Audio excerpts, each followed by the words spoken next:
After years of training, Team Canada joined 2,500 athletes from as many as 100 countries in Idaho to compete in the 2009 Special Olympics World Winter Games. It was a far cry from 1968, when the first World Games were held at Soldier Field in Chicago. Only two countries, Canada and the United States, competed.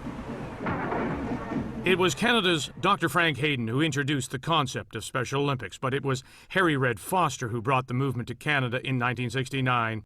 Dr. Hayden believed that physical activity would benefit those with an intellectual disability. He shared his ideas with Eunice Kennedy Shriver, and the movement was born. Let me win. But if I cannot win, let me be brave in the attempt. There was obviously some risk, and I was well aware of it. I was the only one in Chicago or anywhere else that knew where that was going. Everybody thought it was a one-off, you know, that it was a nice games and a fun thing to do. And, but for me, I always planned for me, this is just the start.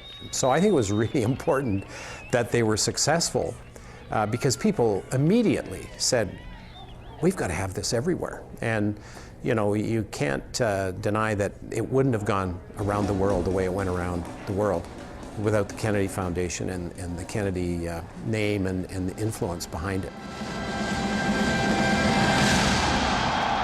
Really what we're providing to our athletes across the world, not just Canada, is an opportunity to live a normal life, to compete, to enjoy the thrill of competition, you know, taking part in something that needs all of the power that you have in your body.